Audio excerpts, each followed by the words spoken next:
लोहारिया थाना क्षेत्र के लसाड़ा गांव में एक दर्दनाक हादसा हुआ, जहां चलते हुए ऑटो से चालक गिर गया।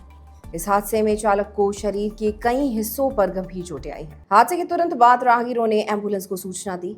मौके पर एम्बुलेंस पहुंची और घायल चालक को पहले स्थानीय अस्पताल पालोदा ले जाया गया, जहां प्राथमिक उपचार के बाद उसे उदयपुर के एमजी अस्पताल में रेफर कर दिया गया। घायल की पहचान लसाड़ा निवासी राकेश पुत्र लक्ष्मण के रूप में हुई है। परिजनों के अनुसार राकेश दिन भर ऑटो चलाकर घर लौट रहा था।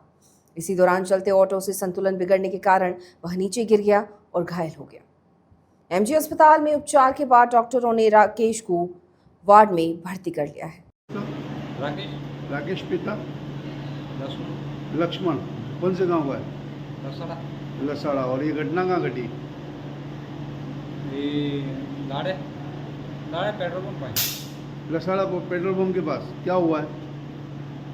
ये होगा बड़ा भाई हूँ जो अमन डॉक्टर साहब ने फोन आवे तारे आमे तारे भाई એને કોઈ આય લાગુ હોય એટલે આ હું એટલે કઈ ગાડી ચલાવી રહ્યો હતો? બે રિક્ષા ઓટો ટેમ્પો? હા ठीक है। હું ખુદ જ ચલાવી રહ્યો હતો હા બધું ને એનો છે ટેમ્પો? ના એનો હિસાબે એનો હતો એટલે ટેમ્પો હાથ ચલાવે કે ઈ સલાહ ચલાવતો ચલાવતો પડી ગયો? ઈ તો હવે મને ખબર નહીં